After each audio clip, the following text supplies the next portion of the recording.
കർത്താവെ, നിന്റെ വിശുദ്ധ പൗരോഹിത്യത്തെ മഹത്വപ്പെടുത്തണമേ.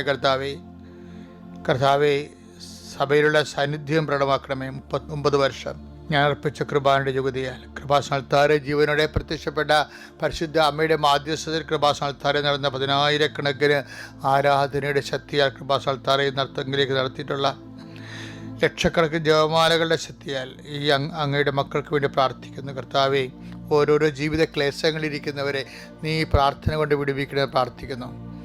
കർത്താവ്, ഇന്ന് സന്ധ്യയിൽ കരച്ചിൽ വരുന്ന സന്തോഷം എന്ന് പറഞ്ഞ കർത്താവ്, ആ പ്രഭാതത്തിൻ്റെ സന്തോഷം ഈ പ്രഭാതത്തിൽ കർത്താവ് അവരുടെ മക്കളെ അനുഭവിക്കാൻ ഇടയാക്കണമേ എന്ന് പ്രാർത്ഥിക്കുന്നു. പഠിക്കുന്ന കുഞ്ഞുങ്ങൾ പഠിച്ചിട്ട് മനസ്സിലാകാത്തത് പഠിച്ചു കഴിയുമ്പോൾ പിന്നീട് തലയിൽ ഒന്നും തങ്ങി നിൽക്കാത്തവർ, കർത്താവ് പരീക്ഷ പ്രതിഫലിക്കാൻ കഴിയാത്തവർ, കഴിഞ്ഞ പരീക്ഷകളിൽ തോറ്റുപോയെന്നവർക്ക് തോന്നുന്നവർ, മാർക്ക് കുറവായി പോകുന്നത് ആശങ്കയോടെ പിന്നീട് പഠിച്ചിട്ട് ഒന്നും മനസ്സിലാകാതെ മനസ്സ് തകർന്നു പോയവരുണ്ട്.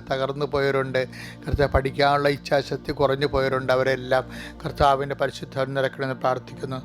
ദൈവത്തിൻ്റെ കർത്താവ്, not by merit but by ഗ്രേസിൽ വർക്ക് ചെയ്യുന്ന ഉടമ്പടിയിൽ പങ്കെടുത്ത് പ്രാർത്ഥിക്കുന്ന ഓരോ മക്കൾ അവിടെ കഴിവിനെ കളുപ്പെടുത്തി അങ്ങയുടെ കൃപയിൽ കർത്താവ് ആ മക്കളെ അങ്ങ് സന്ധിക്കട്ടെ. അമ്മയെ പരിശുദ്ധമ്മ കാനായിലെ കല്യാണ കുടുംബത്തിൽ കടന്നു ചെന്നുകൊണ്ട് കുടുംബത്തിൻ്റെ ഇല്ലായ്മകളും വല്ലായ്മകളും കർത്താവ് മനസ്സിലാക്കിക്കൊണ്ട് അവർക്ക് വീഞ്ഞില്ല എന്ന് അവർക്കില്ല അവിടെ ഇല്ലായ്മ കർത്താവിൻ്റെ തിരുസി സമർപ്പിച്ച അമ്മയെ പരിശുദ്ധമ്മ ദൈവമാതാവേ, ഈ പ്രാർത്ഥന കേൾക്കുന്ന ഓരോ കുടുംബത്തിൻ്റെ ഇല്ലായ്മകളും പോരായ്മകളും അങ്ങയുടെ തിരുസന്നിധിയിൽ യേശുക്രിസ്തു ഉന്നതമായ നാമം സമർപ്പിക്കുവാൻ അമ്മേ ഞങ്ങൾക്ക് വേണ്ടി മാധ്യസ്ഥം വഹിക്കണം. എൻ്റെ കർത്താവിൻ്റെ ഉന്നതമായ നാമത്തെ ആശീർവദിക്കുന്നു.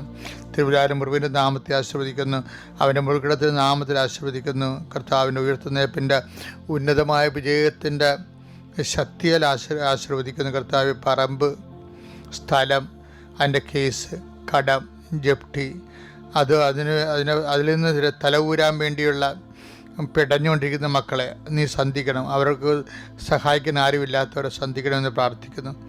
കർത്താവ്, ഓരോരോ കാര്യങ്ങൾക്ക് വേണ്ടി കർത്താവ് രാത്രിയും പകലും ഓടുന്നവരുണ്ട്. ഇപ്പോൾ രാത്രി വരുമ്പോൾ മാതാപിതാക്കന്മാരെ മുഖം കാണിക്കാതിരിക്കാൻ വേണ്ടി പരാജയപ്പെട്ടും തകർന്നും ഒന്നും നടക്കാതെ തിരിച്ചു വരുമ്പോൾ സങ്കടം കൊണ്ടും ദേഷ്യം കൊണ്ടും വീട്ടുകാരോട് കലഹിക്കുന്നവരുണ്ട്. കർത്താവ്, വീട്ടിൽ കയറാത്തവരിക്കുന്നവരുണ്ട്. ഈശോയെ, മിണ്ടാതെ നടക്കുന്നവരുണ്ട്. ഈശോയെ, പലതരത്തിൽ വൈകാരികമായിട്ട് നെഗറ്റീവായിട്ട് വിഷയങ്ങളെ സമീപിച്ചിട്ട് കർത്താവ്, ദൈവത്തിന് പോലും എന്നെ വേണ്ടല്ലോ എന്നോർത്ത് ചിന്തിക്കുന്ന, എനിക്ക് ആരുമില്ലെന്നോർത്ത് വിഷമിക്കുന്ന, വേദനിക്കുന്ന വ്യക്തിഗതകളുടെ മേൽ കർത്താവ് ഈ പ്രാർത്ഥനയുടെ ശക്തിയാൽ കർത്താവ് അവനിത് ചെയ്തു കൊടുക്കാൻ അവൻ യോഗ്യനാണ്. അവൻ നമ്മുടെ ജനത്തെ സ്നേഹിക്കുന്നു. നമുക്ക് വേണ്ടി സിനഗോഗ് പണി തന്നിട്ടുണ്ടെന്ന് യോഹന്നാൻ 7-ാം അധ്യായത്തിൽ പറയുന്ന ശതാധിപൻ്റെ പ്രാർത്ഥന. കർത്താവ്